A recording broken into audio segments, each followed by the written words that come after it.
بسم الله الرحمن الرحيم. السلام عليكم ورحمة الله وبركاته. Waalaikumsalam warahmatullahi wabarakatuh. الحمد لله رب العالمين، والصلاة والسلام على نبينا وحبيبنا محمد وعلى آله وصحابته ومن سار على نهجه وتمسك بسنته إلى يوم القيامة. اللهم انفعنا بما علمتنا وعلمنا ما ينفعنا وزدنا علما.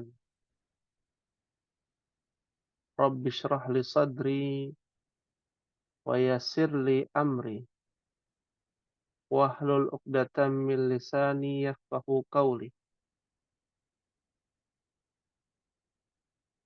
Alhamdulillah,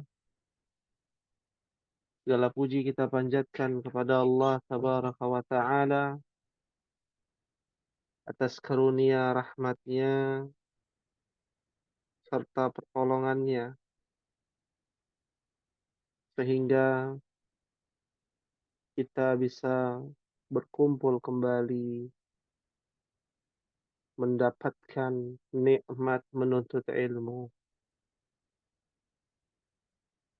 Dan kita tahu bahwa orang-orang yang menuntut ilmu adalah orang-orang yang mendapatkan ganjaran yang berlimpah di sisi Allah Tabaraka wa Ta'ala. Dan kita harus memotivasi diri kita bahwasanya yang saat ini kita pelajari, kita sedang berusaha,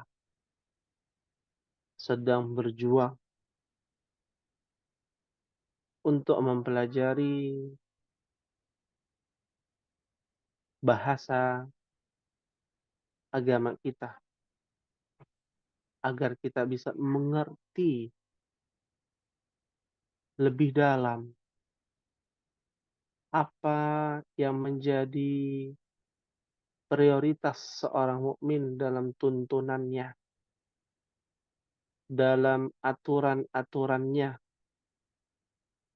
dalam perintah-perintahnya, dan dalam menjauhi larangan-larangannya, sehingga kita lebih mendalami ilmu agama dengan pendekatan bahasa. Ya, maka dari itu kita mungkin akan menyepakati bersama di kelas D atau kelas DAL, di mana mungkin di antara ummahat banyak kesibukan, mungkin momong anak, ya, atau menyusui bayi yang masih kecil, ya, ataupun karena ada kesibukan-kesibukan lain. Sebenarnya bukan hanya di kelas DAL saja ya. Di kelas BA itu ada yang kerja, ya. Wanita karir ada, ya, wanita karir, ya. Ada yang setiap malam di perjalanan, ya, yang bapak-bapaknya itu ada, ya. Ketika belajar bahasa Arab di malam Sabtu itu posisi sedang pulang kerja naik mobil. Jadi mendengarkan via Zoom, ya, sedang mengendarai kendaraan roda empatnya. Ada pula yang masih di kantor, ya.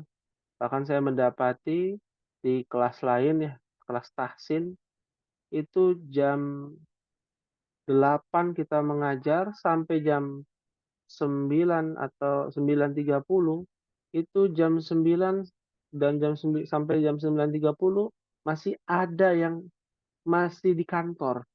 Jadi mendengarkan via Zoom di kantornya sampai selesai Zoom baru pulang. Artinya energi, usaha, pengorbanan itu berbanding lurus dengan pemahaman yang Allah berikan kepada hamba-hambanya bagi siapa saja yang Allah kehendaki. Oleh karena itulah, ummahati fillah rahimani Allah wa iyyakunna. Jangan jadikan kesibukan kita menjadi halangan untuk menuntut ilmu. Tapi jadikanlah kesibukan kita ini sebagai motivasi. Betapa sulitnya kita menuntut ilmu dengan pengorbanan-pengorbanan dan effort yang begitu besar, begitu luar biasa. Karena yang dipikirkan ibu-ibu itu kan banyak hal, ya, untuk mengurusi anaknya, mengurusi suaminya, belum lagi kalau ada yang bekerja, belum lagi kalau ada yang sakit, ya, anaknya sakit atau orang tuanya atau mertuanya, semua bisa saja terjadi dalam rintangan di dalam menuntut ilmu. Tapi ketahuilah ummahat, itu tidak bisa menghalangi kita untuk belajar, belajar, dan belajar. Apalah arti belajar bahasa Arab sepekan sekali? Durasi mungkin 60 menit, bisa lebih, bisa kurang.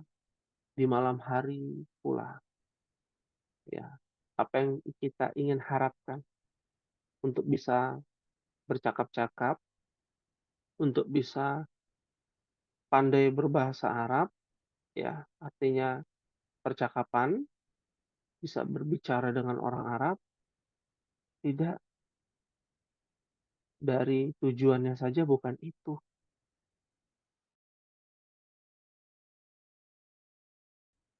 Karena semua akan ada pertanggungjawabannya di hadapan Allah. Harusnya kita perhatikan apa-apa saja yang menjadi tanggung jawab kita sebagai seorang mukmin, sebagai seorang istri, bagi anaknya dan suaminya, bagi seorang ibu kepada anaknya, ya, bagi seorang istri kepada suami. Apa-apa saja yang menjadi nilai untuk bisa diterima amal soleh kita di hadapan Allah. Berat dalam menuntut ilmu. Pasti demikian. Tapi insya Allah dengan beratnya itulah menjadi motivasi kita.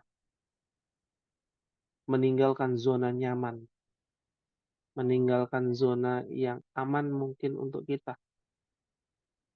Karena dunia yang saat ini kita tempati bukan untuk berleha-leha. Untuk bersantai-santai. Untuk beristirahat, bukan. Tempat kita saat ini yang di mana waktu akan terus menggerus umur kita, waktu akan menentukan nasib kita di yaumil akhir, maka berbekallah. Wa tazawwadu fa inna khairaz zadi taqwa. Berbekallah karena sebaik-baik bekal adalah takwa. Bagaimana kita tahu makna takwa kalau kita sendiri nggak tahu bahasa Arab? Dari kata ittaqa yattaqi, ya. Bagaimana seorang hamba bisa ada di dalam dirinya perintah dan larangan Allah, ya. Dan takwa itu ada di mana? Hahuna fil qalbi, di dalam hati, ya. Lalu dilanjutkan dengan kaulun, perkataan, wa amalun, dan perbuatan. Amalun yakni al-amalu bil jawarih, perbuatan dengan anggota tubuh kita, dengan pendengaran kita, mata kita, penglihatan kita, ya, mulut kita, hidung kita, panca indera kita, ya, seberapa besar ketakwaan itu pada diri kita, maka berkacalah dari perintah Allah. Sudah berapa banyak perintah Allah yang kita lakukan, dan sudah berapa banyak ya kita menjauhi larangan-larangan ini. Akhwati fillah rahimani Allah wa iyyakunna, ini menjadi tamparan keras ya untuk kita yang saat ini mungkin sedang berjuang, tapi kondisinya begitu sulit untuk kita hadapi.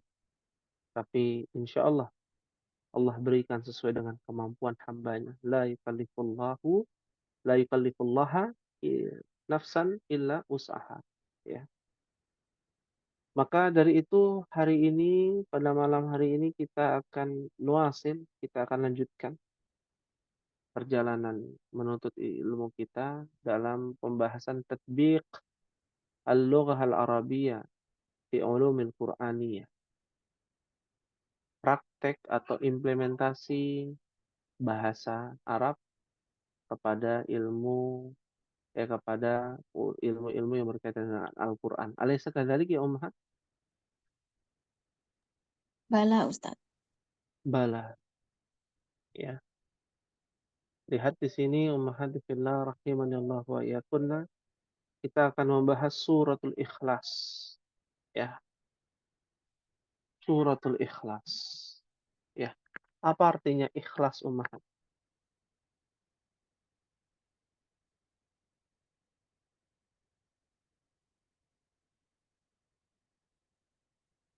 Naam, Menerima dengan lapang gitu Ustadz.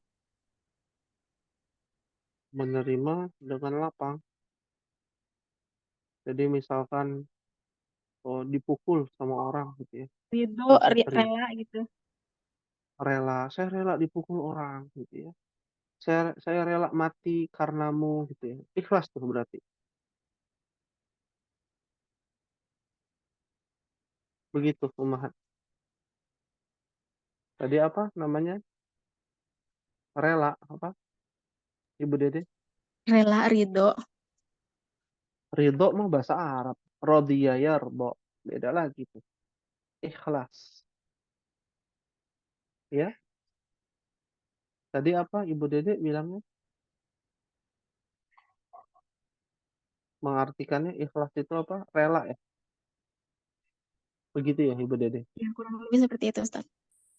Kurang lebih. Ya, ikhlas sendiri dari kata khalasa, yakhlusu atau yakhlisu ya. Dari kata khalasa. Kita bicarakan secara bahasa dulu ya. Artinya adalah memurnikan, menjadi murni, tak bercampur dari sesuatu apapun. Artinya khalasa adalah sebuah sikap. Ini kita bicara secara bahasa ya. Sebuah sikap yang dilakukan untuk seseorang atau untuk ya objek tertentu dan tidak tercampur dengan tujuan lain. Ya, kita bicara secara bahasa. Ya, artinya misalkan eh, kita melakukan sesuatu karena dia. Ya, seorang suami melakukan sesuatu demi istrinya. Ya, apapun yang dimaui istrinya dilakukan tanpa pamrih. Dia rela. Nah, ada kata kerelaan. Ya. Ada yang bilang itu adalah ketulusan. Ada yang bilang itu adalah kejujuran. Bahasa kantornya atau bahasa akademiknya integritas, loyalitas, kesetiaan disebut dengan ikhlas secara bahasa. Ya. Secara istilah khalasa atau ikhlas adalah suatu sikap yang ditujukan hanya kepada Allah semata dan mengharapkannya kepadanya, mengharapkan segala sesuatu kepadanya, baik itu dalam hubungan hablum minallah wa hablum minan nas. Contoh, hablum minallah salat ya. Apa ciri-ciri orang yang ikhlas dalam salat Ummahat? Ini pendekatan nih. ilmu fikih, ya. Apa Umahat? Jangan Ibu Dede aja di sini, ya. Mungkin ibu yang lain, Ibu Handayani, Ibu Teta baru datang, alhamdulillah ahlan wa sahlan. Atau Ummu Adnan, ya mungkin sedang menyimak, ya. Gimana, Ibu Dede? Lagi boleh? Orang yang sholat, tanda dia Eh, ikhlas. Sholatnya bagaimana? Sholatnya di awal waktu, terus tumaninah. Hmm, tumak nina sholatnya. Mau umpama di sampingnya ada presiden tumak nina ya sholat khusyuk. Di samping anak kecil khusyuk juga sholatnya. Bu Dede. Ya, Ya harusnya seperti itu. Idealnya harusnya ya. seperti itu. Idealnya ya. Ya, ketemu calon mertua gitu ya. Sholat di samping calon mertua. Waduh, khusyuknya bukan main. Ya, ketika nggak ada orang, ya kira-kira khusyuk nggak? Nah, ini jadi pertanyaan nih. Ya, sholat berjamaah, masya Allah khusyuknya bukan main. Sholat di rumah nih para kaum hawa ya, para wanita. Ketika sholat di rumah cepet-cepet nggak bacaannya, ya khusyuk nggak? Nah, itu diantara ciri-ciri orang yang ikhlas, yang tidak ikhlas atau belum ya, belum mencapai derajat keikhlasan. Ah, masih ada unsur keterpaksaan atau karena manusia keinginannya itu tujuannya untuk manusia. Tujuannya untuk Allah, untuk mendapatkan surga itu definisi ikhlas di dalam agama kita. Jadi bukannya orang ikhlas itu ya sudahlah kalau Allah menempatkan kita masuk surga. Kalau Allah menempatkan kita masuk neraka ya sudah terima aja masuk neraka. Tidak demikian. Buat apa kita minta kepada Allah masuk surga? Itu namanya pamrih. Apa pamrih Ummahat? Apa Ibu Dede? Eh, Mengharapkan balasan. Mengharapkan imbalan balasan. Apakah demikian? Tentu tidak. Akidah kita tidak demikian. Keyakinan kita adalah orang yang ikhlas itu mengharapkan Allah, berjumpaan dengan Allah, mengharapkan ridho Allah, dan mengharapkan masuk surga. Harus minta surga, dijauhkan api neraka, harus. Itu orang ikhlas. Ya, kenapa demikian? Karena Nabi yang mengajarkan kita, Nabi yang paling ikhlas. Harusnya, ya, kita harus mengikuti Nabi. Nabi berdoa, ya, doa yang paling fenomenal. Rabbana atina fid dunya hasanah wa fil akhirati hasanah wa qina adzabannar. Ya. Allahumma inni as'aluka jannah wa a'udzubika minan nar. Ya, aku minta masuk surga dan jauhkanlah aku dari siksa api neraka. Itu yang diminta Nabi.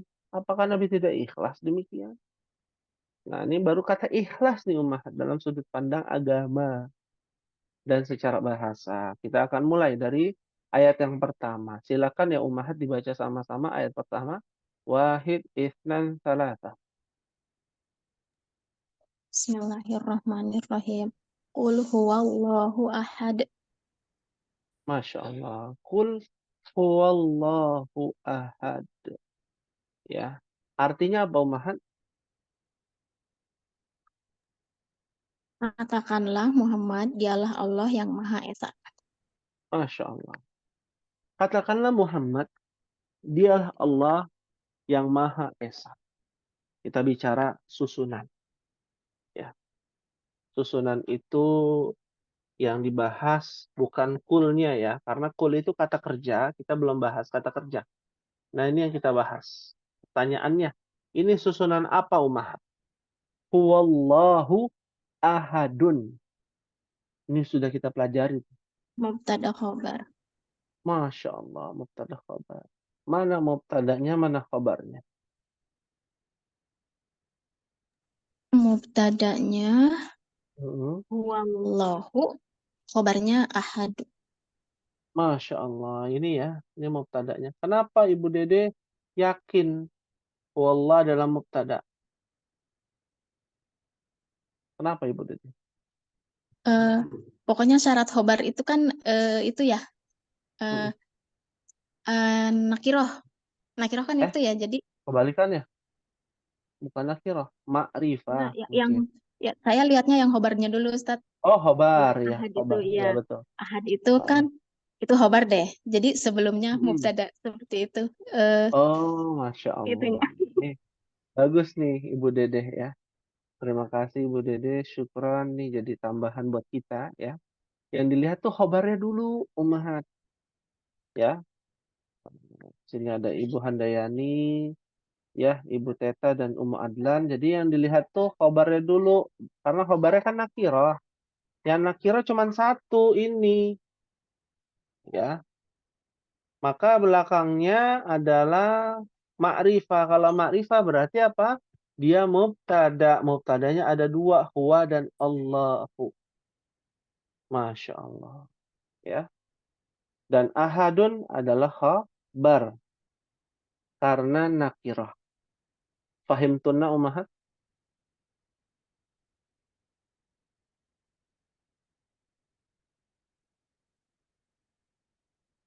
Alhamdulillah. Ahlan wa sahlan Ibu Esa telah hadir. Semoga eh, kita bisa mendengarkan ilmu-ilmu yang bermanfaat ini. Baik, kita lanjutkan. Fahim tunna umahat?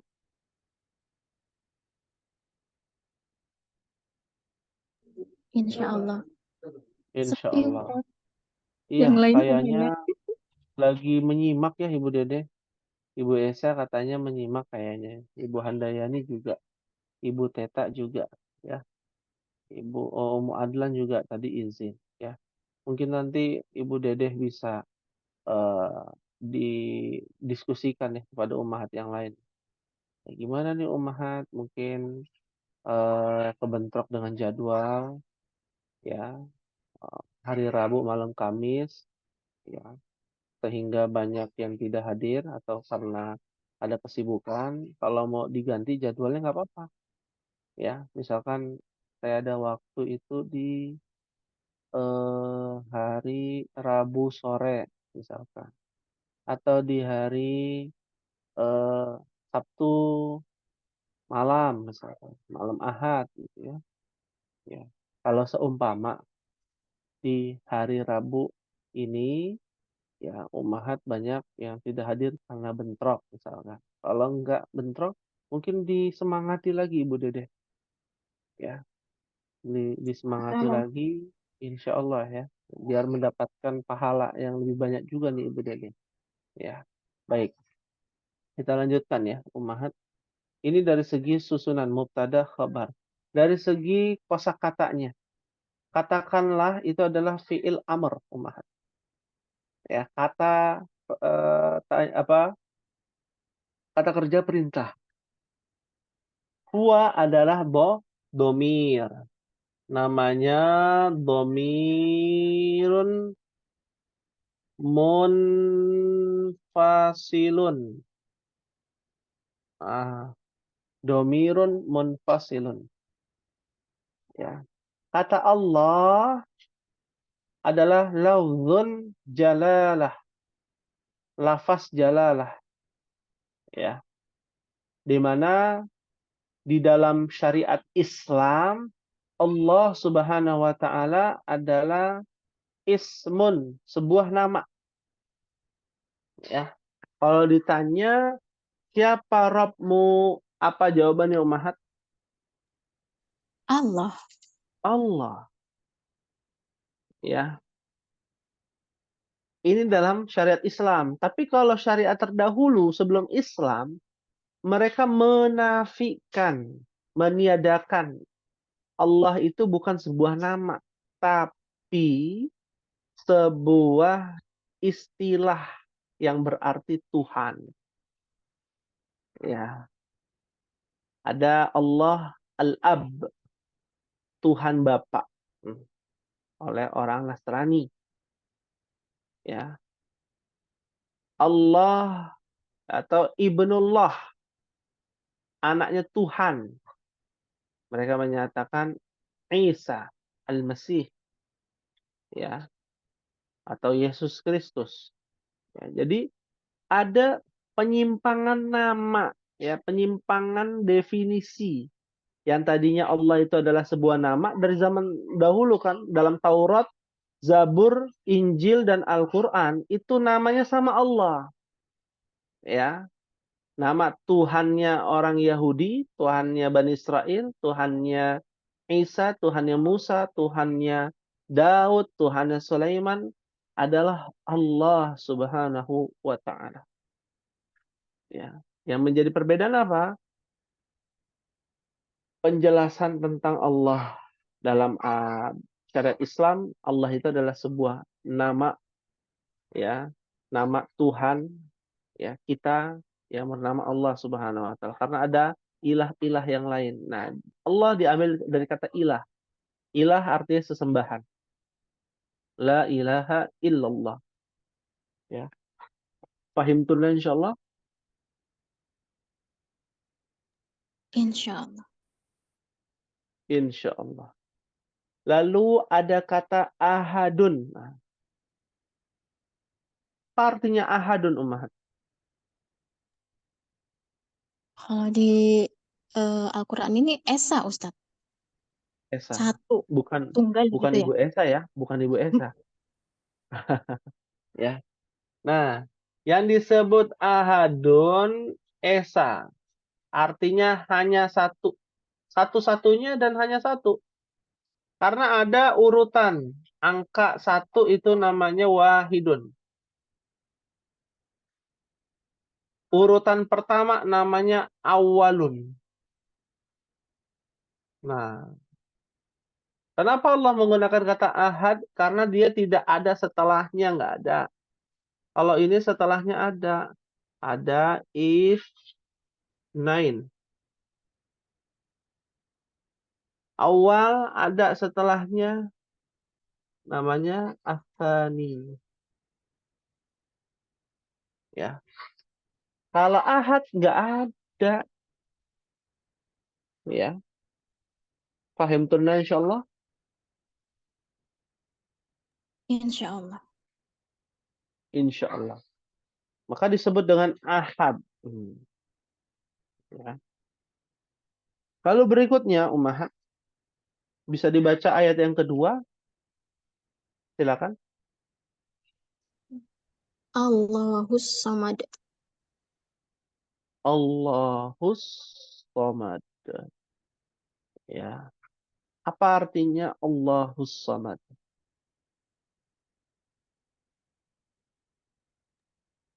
Allah tempat Silakan. segala sesuatu. Ya. Allah tempat meminta segala sesuatu. Ya. Ini secara bahasa, secara terjemahan ayat Al-Quran di Departemen Agama. Kalau dibilang, ya benar memang demikian.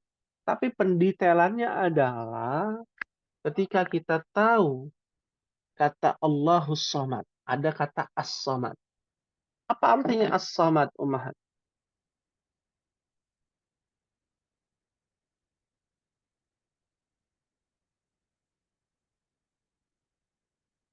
Dari kata, ini kan kalau tidak salah Asma ya. Asma Allah ya. Alaysa kadzalik ya Ummahat? Bala. Bala. Dari kata Somada, Yasmudu. Somada Yasmudu. Kata kerjanya.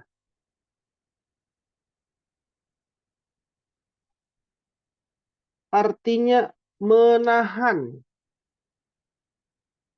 meminta, melindungi,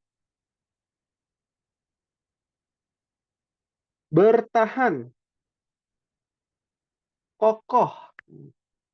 Itu namanya As-Samad. Maknanya apa?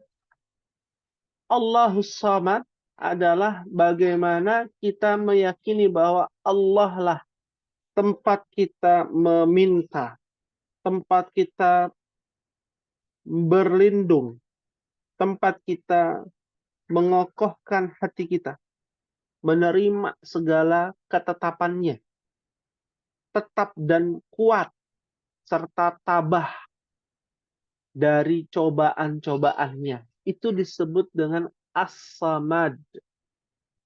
Jadi luas sekali umat.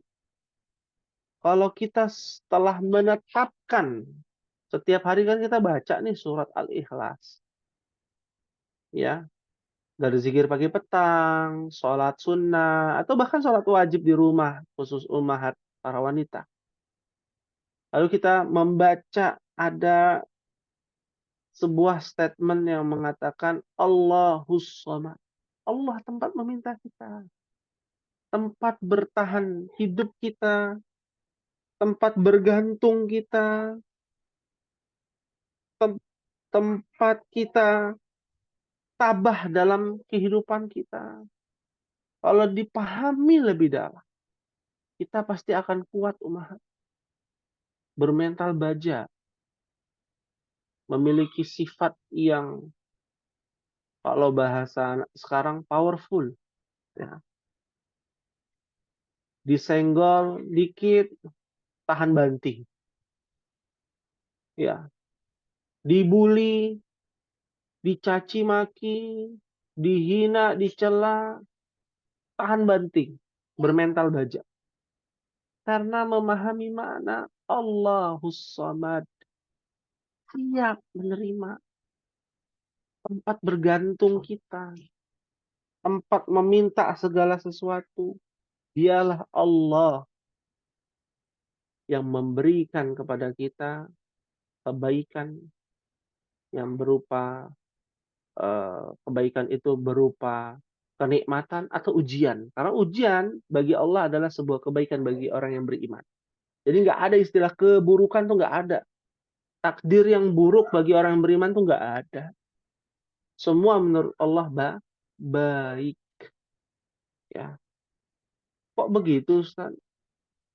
Saya ditinggal anak saya, ya itu ada umat di kelas lain. Sekarang sudah keluar. Saya sebut saja ya, karena umahat nggak tahu. Ada salah satu umahat namanya Ummu Hisham. Ya, Qaddarallah wa masyafa'al. Allah subhanahu wa ta'ala mentakdirkan. Sangat menyakitkan mungkin bagi hati seorang ibu. Anak pertamanya wafat. Kalau tidak salah anak pertamanya, namanya Hisham. Ya, pulang dari pesantren, kena cobaan, meninggal dunia. Susah untuk move on. Ya, wajar, wajar. Tapi jangan sampai meratapi, jangan sampai sholat tidak fokus karena mengingat anak yang disayang, anak kandung yang disayang. Ya, sampai buat status macam-macam. Yakinilah bahwa Allah berikan takdir yang terbaik buat kita, buat yang bersangkutan. Pasti itu menurut Allah yang terbaik. Nggak mungkin nggak terbaik. Allah berikan itu pasti yang terbaik buat orang yang beriman. Cuman pandangan kita ini belum sampai ke sana. Salah demikian. Maka yakinilah kata as-samad ini ya menjadi sebuah kalimat dalam bahasa Arab ya. Artinya kata yang bisa melindungi kita ya, yang bisa mengokohkan hati kita, yang bisa membuat kita tabah dari ujian dan cobaan bagi orang-orang yang beriman. Fahim tunna umahat? Fahimna insyaallah. Insyaallah. Ya. Baik. Berikutnya ayat yang ketiga umahat. Silakan dibaca sama-sama. Lam yalid wa lam yulad. Masya Allah. Lam yalid walam yulad. Ada artinya apa Umar? Lam yalid walam yulad. Allah tidak beranak dan tidak pula diperanakkan. Masya Allah. lam yalid. Ada lam yulad. Ya. Ini kata kerja ummahat. Ya. Kalau tidak salah kan ummahat sudah mulai belajar ya kata kerja. Ya, diambil dari kata walada. Yalidu. Mungkin pernah mendengar waladun ya. Ya. Isimnya waladun, anak kecil. Walada kata kerja, yalidu fiil madhi dan fiil mudhari. Artinya beranak, melahirkan. Ya, apalagi tuh bahasa lainnya ummahat. Beranak, melahirkan, apalagi ummahat. Itu ya, itu aja ya. Beranak dan melahirkan. Ya. Di sini ada kata lam. Lam ini bocoran sedikit ya, nanti ada di pelajaran ilmu nahwu. Lam ini adalah sebuah huruf yang digunakan untuk fiil saja. Jadi kita harus yakini setelah lam pasti fiil. Dan fiilnya dia terintervensi. Yang tadinya yalidu, misalkan lam yalid ya, yalidu, karena ada lam, dia menjadi sukun atau mensukunkan yalidu. Harokat akhirnya yang tadinya yalidu, domah menjadi sukun, yalid. Ya, nanti ada di pelajaran nahwu disebut dengan adwatul jazimah, yang huruf-huruf yang menjazamkan atau mensukunkan kata kerja. Ya, begitu pula yang kedua lam yulad, yang tadinya yuladu jadi yulad karena ada lam. Ya, nah kita bahas artinya tadi telah dibaca. Allah tidak beranak dan tidak pula diperanakan. Ya, maknanya secara bahasa di sini adalah lam itu artinya tidak. Ya, sama seperti la. Hanya saja la itu bisa dalam bentuk bertemu dengan isim atau fiil. Seperti la ilaha illallah.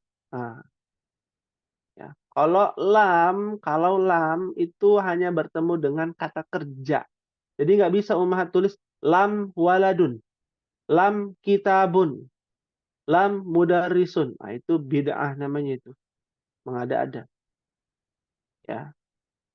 Nah, yalid, melahirkan, beranak, ditujukan kepada Allah. Allah tidak beranak.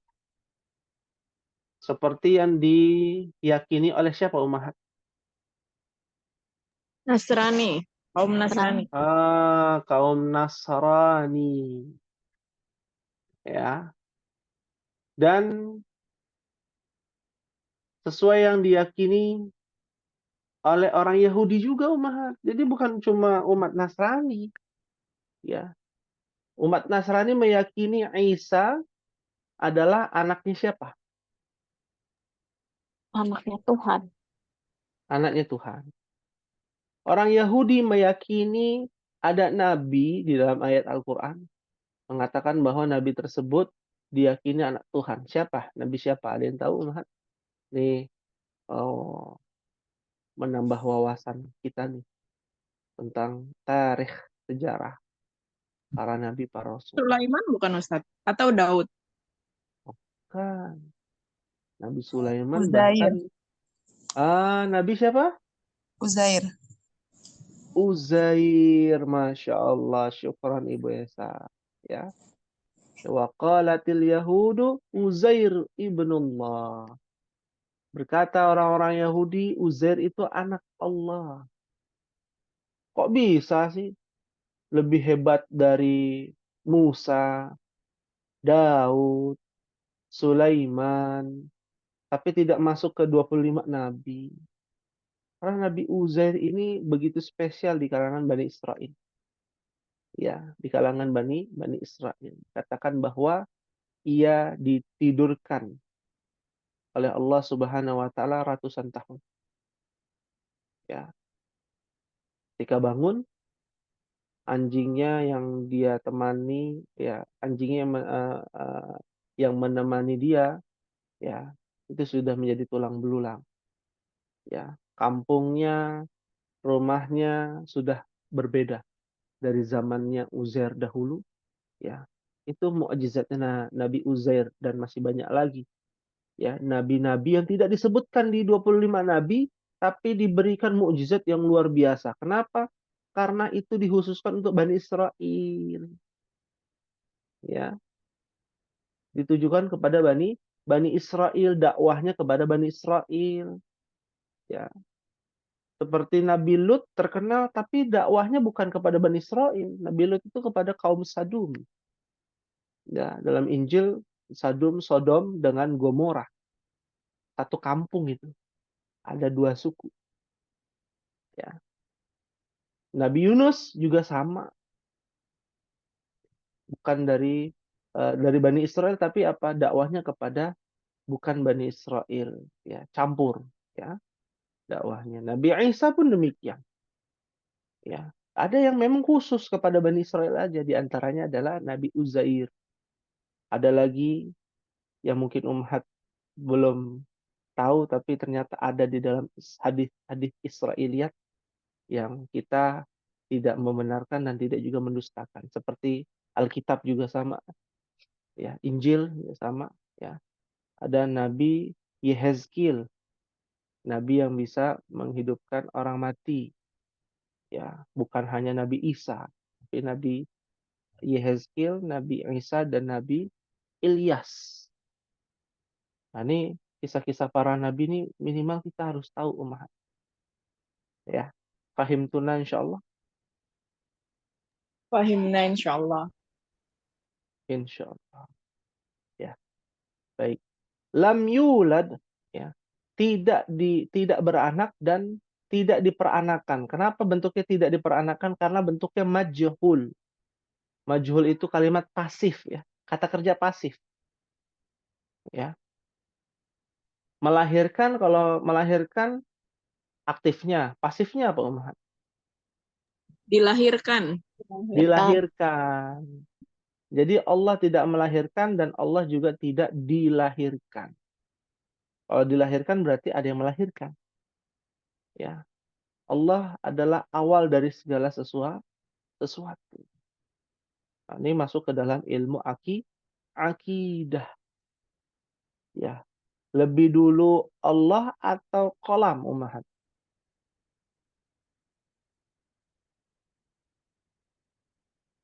Apa Ustadz? Apa tadi kedengeran? Lebih dulu ada Allah atau kolam? Allah. Allah. Segala sesuatu diawali dengan Sang Pencipta. Ya. Jadi tidak perlu ditanyakan siapa yang menciptakan Allah. Lam yalid wa lam yulad. Allah nggak diciptakan. Allah yang menciptakan segala sesuatu ini yang ada di seluruh alam semesta. Ya. Fahim tunna insyaallah. Insyaallah. Insyaallah. Nah, silakan dibaca ayat keempat, Ummahat. Ustadz mau nanya dulu. Ya, boleh. Ada lam, ada juga lan ya Ustadz ya? Betul. Apa? Kalau tidak salah bedanya lam dan la. Kalau lam itu pakem gitu ya Ustadz. Tidak akan pernah.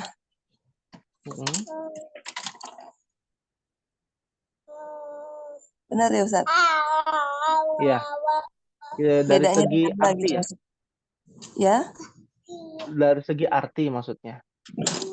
Iya, maksudnya kalau di Antara lam dan la. antara lam dengan la.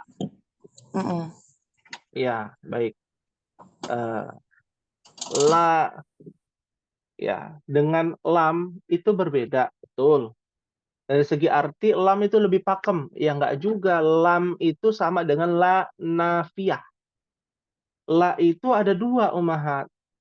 La nafiyah dan la nahiyah di dalam fiil. Ya, tapi penggunaan la itu lebih luas lagi. La itu bisa digunakan untuk isim. Ya, la ilaha illallah. Ilah kan artinya isim ya. Dia isim. Dia ada Tuhan gitu ya. Menafikan. La solata. La solatan. Tidak ada solat. Ya, misalkan. Fi hadzal masjid misalkan. Ya. Nah, jadi la itu lebih luas, tapi pendetailannya adalah lam yang ditujukan hanya untuk fiil. Itu saja. Kalau dia tanya artinya pakem juga enggak? Pakem, lam di sini adalah nafiyah, meniadakan, tidak ada. Ya, kalau lan itu juga tidak akan atau tidak ada juga artinya, hanya saja lan itu untuk memansubkan kata kerja. Misalkan lam diganti menjadi lan. Menjadi lan yalida. Nah, karena ketemu lan, maka dia menjadi fathah. Karena ketemu lam, dia menjadi sukun. Artinya sama. Beda bentuk susunannya. Cara mengharokatinya berbeda. Paham tunan insyaallah? Iya Ustadz, syukron. Ya, afwan. Baik, kita lanjutkan dulu ummahat ya. Untuk mempersingkat waktu di ayat 4. Silakan dibaca sama-sama. Wahid isnan salasa. Walam yakul lahu kufuwan ahad. Ahad. Masya Allah. Walam yakul lahu kufuwan ahad. Ah, artinya dulu ummahat. Apa artinya Dan ummahat? tidak ada sesuatu yang setara dengan dia. Masya Allah. Ya, resapi ya. Artinya ummahat. Tidak ada sesuatu yang setara dengan dia. Apa maksudnya? Yang umat ketahui dulu aja. Maksudnya apa sih di ayat ini? Apa umat? Allah yang paling tinggi. Allah yang paling tinggi. Ya, ada lagi selain itu?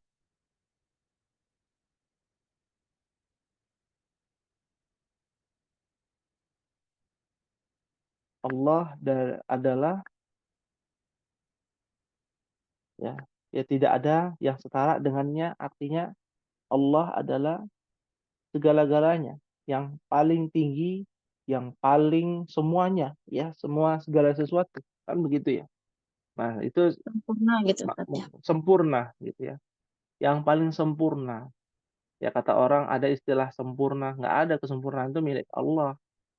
Ya, kalau ada orang katanya nilainya mumtaz, murtafi', 100 nilainya, tetap tidak sempurna karena di situ istilahnya ada eh, ketidaksempurnaan. Karena semua yang diciptakan itu penuh dengan ketidaksempurnaan. Dan yang sempurna adalah Allah Subhanahu wa taala. Ya.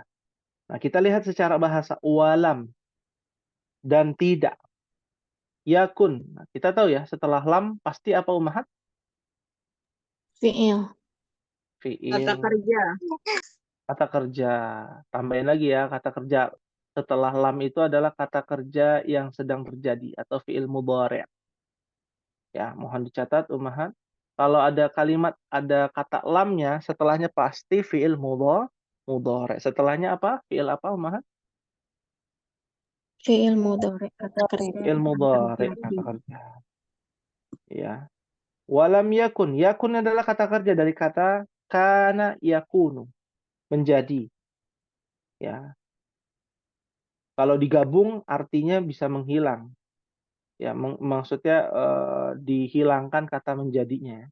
Dan tidak ada sesuatu lahu kepadanya, yaitu pada Allah. Kufuwan. Kufuwan itu dari kata kaffa yakuffu, ya. Kaffa yakuffu. Ya, kalau di sini kan setara ya. Ya, ternyata maknanya lebih detail lagi apa? Tidak ada yang bisa menyangkal, tidak ada yang bisa menghentikan, tidak ada yang bisa ya menundukkan, meninggalkan, memutuskan.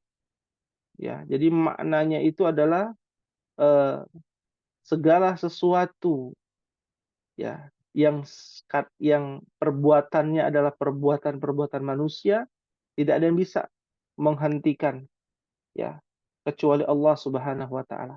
Tidak ada yang setara dengan Dia. Adalah sebuah terjemahan yang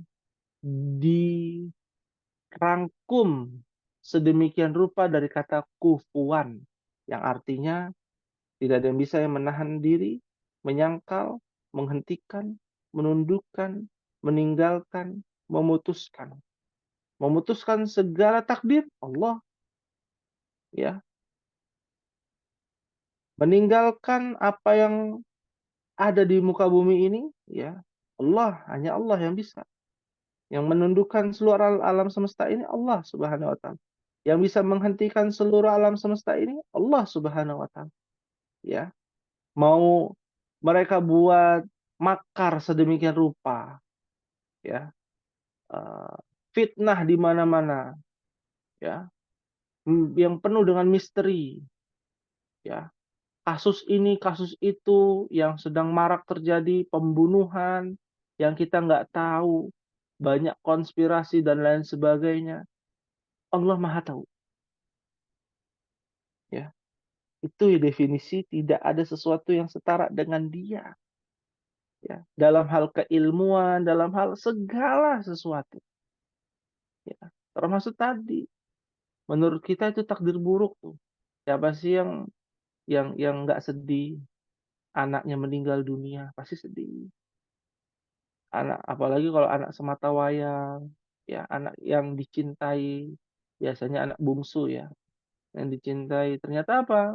Meninggal dunia saat-saat orang tua sedang cintanya kepada anaknya, ya, sedang harmonisnya dengan anaknya pulang dari pesantren, ya, begitu rindu, kangen dan lain sebagainya. Allah ambil. Tidak ada sesuatu yang setara dengannya. Hanya Allah Subhanahu wa taala yang kita harus yakini. Semua takdir dari Allah itu adalah baik. Fahim tunna insyaallah Mahat. Insyaallah. Insyaallah. Ya, ahad yang hanya Allah Subhanahu wa taala. Hanya al-ahad ya.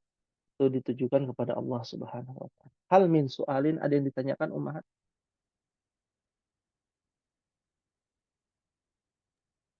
Astagfirullah. Afwan Ustadz. Nah, Jadi kalau kayak di masjid ada yang masang apa kaligrafi Allah sama Muhammad setara itu eh secara ininya emang salah juga apa nggak apa-apa Ustadz? kalau secara syariat gitu ya. Nah, secara Hukum. syariatnya itu salah nggak Ustadz? Atau ya cuman sekedar kaligrafi kayak gitu nggak apa-apa gitu? Ya, itu ditinjau dari dua sisi. Yang pertama adalah sisi keyakinan. Kalau kita meyakini bahwa Allah setara dengan Nabi SAW, bahwa Nabi SAW itu dihidupkan dari cahaya, nur Nabi SAW, cahaya Nabi SAW itu sebelum semua makhluk hidup itu yang diciptakan nurnya Nabi. Lalu meyakini bahwa Allah dengan Nabi itu ya setara. Nabi SAW, maka dia menjadi masuk ke dalam pembatal keislaman. Murtad. Ya, kalau diyakini. Tapi kalau tidak diyakini, lalu hanya disandingkan dengan alasan apa? Ya, kaligrafi ditempelkan menurut mereka ditempatkan sesuai dengan tempatnya. Maka ini masuk ke dalam perkara yang bisa terjerumus ke dalam dosa. Indikasi kepada dosa. Seakan-akan Allah disamakan dengan Nabi SAW. Ya, maka hendaknya nama Allah Subhanahu wa taala ya kalau mau dikaligrafikan itu yang di tengah, yang di atas gitu ya. Ya. Ada nama Allah Subhanahu wa taala. Ya. Kalau memang sudut pandangnya demikian. Tapi kalau sudut pandangnya adalah memang keyakinan kita Allah ya dari segala sesuatu ya. Dan kebetulan makanya di kanan dan yang di kiri. Di kanan itu kan prioritas pertama nama Allah ya. Lalu yang kiri adalah yang kedua. Nah, ini tergantung dari sudut pandang kita, pemahaman kita. Kita memahami bahwa kanan dan kiri adalah sebuah kesetaraan, maka itu bisa masuk ke dalam indikator ya dosa, bisa terjerumus ke dalam dosa. Tapi kalau kanan dan kiri itu tidak setara, karena Nabi Shallallahu Alaihi Wasallam memberikan hukum ya khairus sufufir rijal awwaluha. Dalam hadis itu sebaik-baik saf itu untuk laki-laki di depan. Di sebelah mananya? Yaitu di sebelah al-yumna, sebelah kanan. Prioritasnya kanan. Makan aja dengan tangan kanan. Maksudnya kanan dulu, nomor satu. Kalau nggak punya tangan kanan, hanya tangan kiri, ya makan menggunakan tangan kiri. Ya, artinya itu menjadi prioritas pertama. Ya, tergantung kepada sudut pandang. Maka kita tidak bisa menyalahkan juga kalau ada kaligrafi di kanan Allah, di kiri Nabi Muhammad. Maka sebaiknya kita lihat di masjid-masjid sunnah yang tidak ada kaligrafi dan tidak perlu karena Allah ada di dalam hati kita dan yakinilah tentang asma'an Allah dan asmaul husna dan sifat-sifat Allah cukup kita pelajari bukan untuk ditempel dan dipajang-pajang seperti itu. Wallahu a'lam. Paham tunan insyaallah? Insyaallah Ustaz. Insyaallah. Ya. Nah, ini kita mohon feedback ya pada umahat semuanya. Apabila ini adalah pembahasan yang menarik untuk dibahas, maka kita akan coba setiap pelajaran ya, Durusul misalkan, itu kita ambil sudut pandang dari ilmu-ilmu agama seperti akidah, fikih gitu ya. Nah, biar bisa menambah wawasan juga dan kita bisa memahami bahasa Arab lagi lebih dalam. Tapi kalau feedbacknya tidak baik, oh saya mau fokus belajar bahasa Arab saja. Mohon nanti diinfokan di grup ya Umahat. Ya, feedbacknya bagaimana, ya pendekatan bahasa Arab kepada ilmu-ilmu lain, apakah harus dijelaskan di sini? Ya, di khusus bahasa Arab ini. Kalau memang demikian, kita akan coba nanti di pelajaran Durusul Lughah ya, dengan pendetailan yang berkaitan dengan pendekatan-pendekatan ilmu agama lain. Seperti itu. Ilmu nahu juga sama, ilmu sharaf juga sama. Jangan cuma kaidah saja, tapi kita coba ya buka, lebih terbuka pandangan dan wawasan kita bahwa bahasa Arab itu langsung kita praktek. Bukan cuma di dalam Al-Quran saja, misalkan tadi ya kasus-kasus ataupun permasalahan-permasalahan di tengah masyarakat kita seperti itu. Pahim tunan insyaallah. Fahimna insyaallah. Insyaallah. Tayyib. Jika tidak ada yang ditanyakan Ummahat, ya maafi soal insyaallah. Maaf Maaf, Ustaz. Alhamdulillah. Baik. Kita akan akhiri pada pertemuan malam hari ini. Semoga Allah berikan kemudahan, keistiqamahan, dan keberkahan ilmu, keberkahan umur, keberkahan waktu, sehingga kita bisa mendapatkan amal yang diterima oleh Allah Subhanahu wa taala dan diwafatkan dalam keadaan husnul khatimah. Amin. Allahumma amin. Ya, kita akhiri, mohon maaf apabila ada kekurangan pada malam hari ini. Kita tutup dengan membaca doa kafaratul majlis. Subhanakallahumma wa bihamdika asyhadu an la ilaha illa anta astaghfiruka wa atubu ilaik. Wassalamualaikum warahmatullahi wabarakatuh. Waalaikumsalam. Waalaikumsalam.